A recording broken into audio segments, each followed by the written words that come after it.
Apparently, you guys liked the. I don't know if the video is too bright. I'm looking at it on my screen right now. I might have to turn the brightness down.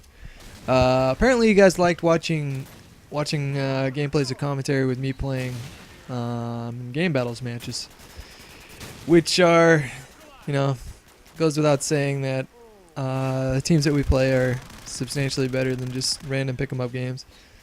So I'm just gonna jump right into this commentary. We're playing Domination on what map is this? Crossfire. So the thing about Domination and what makes it like 10 times more tactical than in a public game is that there's a respawn delay of 5 seconds. So probably like, I don't know, 9 times out of 10 it's a mistake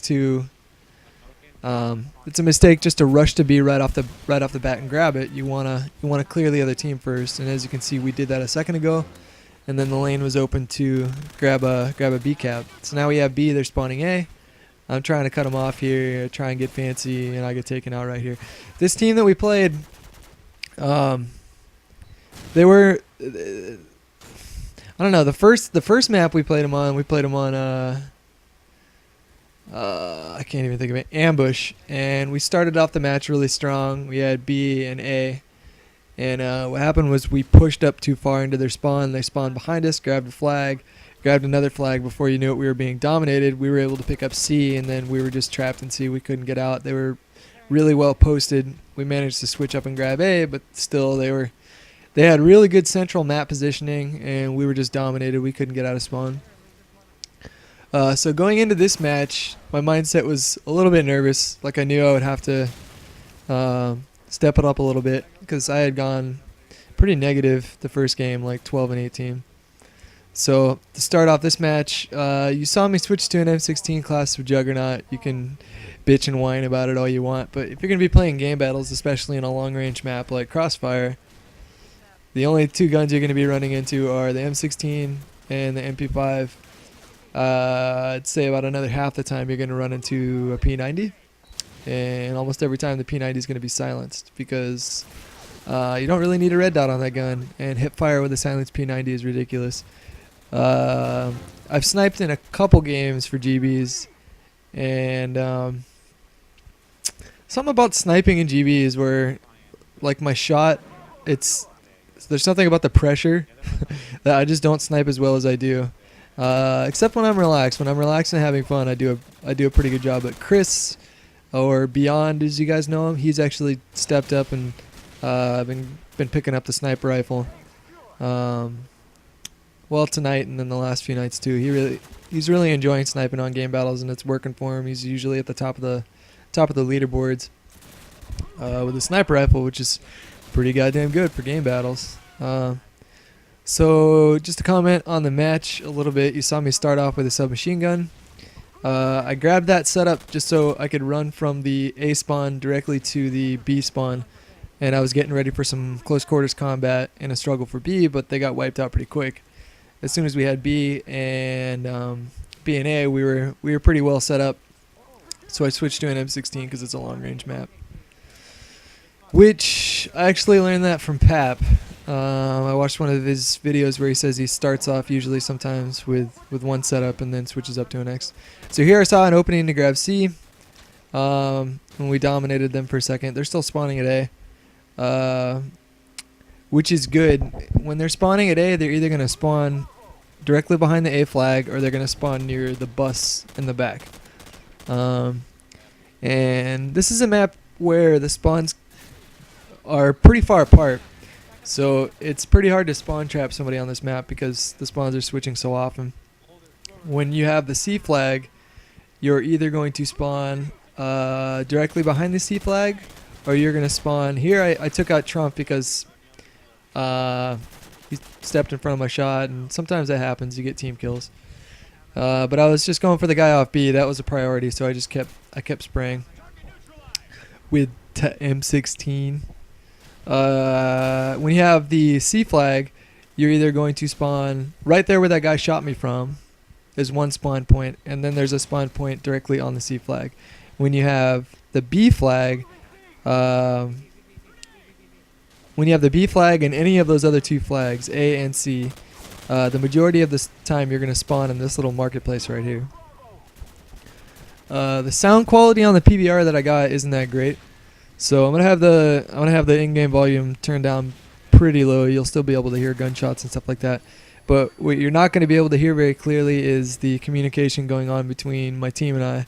But if you look at the left side, you'll see it flickering because important thing about competitive gaming, if you're playing with a team and trying to be organized, is it's an absolute necessity to call out when you see an enemy. You get in the habit of, as soon as you see a guy, even as you're shooting him, before you're shooting him, you call out his position.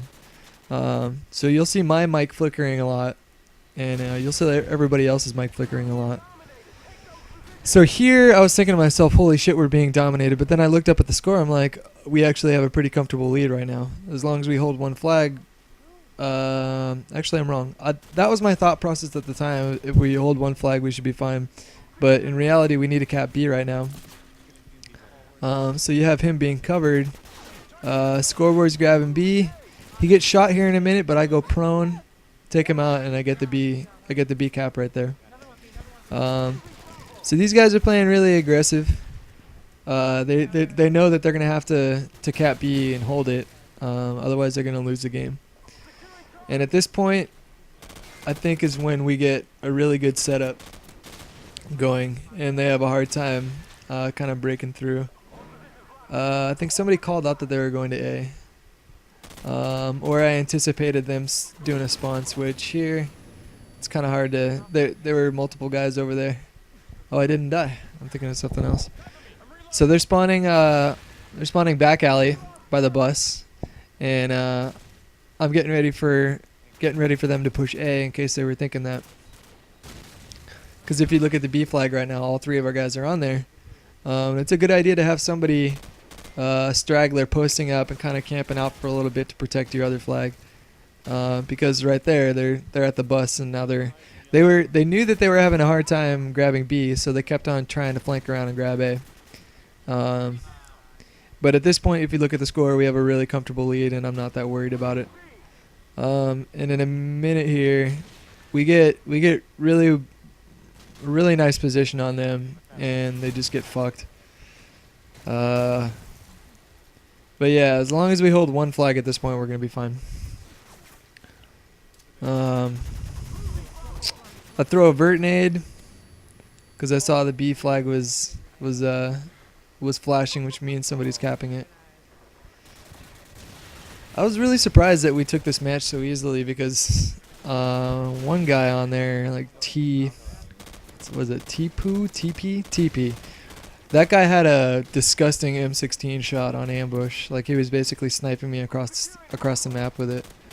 And here, okay, here's when we have really nice positioning. We should have been doing this before. But I'm on the two-story. I'm not staying in the same window for too long.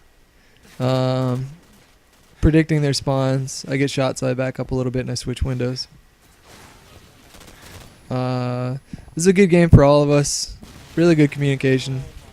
I'm going to post this one first, and then I'm going to post the match before this. This was the third game in the series. They took the first map, which was Ambush. We took the second map, which was Bog. Which I was worried about that map because we got our fucking salads tossed by a pretty good team on that map a couple nights before. But we learned our lesson. We spread out, and we had really dominant map control throughout that whole map. But I won't talk about it too much because you guys will eventually see it. But I was pretty surprised that we took this map easily. Like, you'll see me kind of hustling and kind of in try-hard mode, if you will. But throughout this whole time, it didn't really feel too difficult. Like, they were unorganized. They weren't making organized pushes for flag caps. It's just, I don't know. You could feel that they were just kind of frantic the whole time, and they didn't really have a good setup going on at all. Our team, on the other hand, we were communicating the whole time, calling out positions, doing a good job of winning gunfights. I think all of us went positive on this one. And and that's what pays off. I'd say your first priority as a team is communication, and your second priority is actually how good you are at the game, which doesn't make a whole lot of sense when you think about it, but that's the honest to God truth. A completely dominant tactic or strategy will be more important than how accurate your M16 is in the long run. They're both important, but you catch the drift. I'll post the other match. I don't know, sometime tonight or tomorrow. Peace out.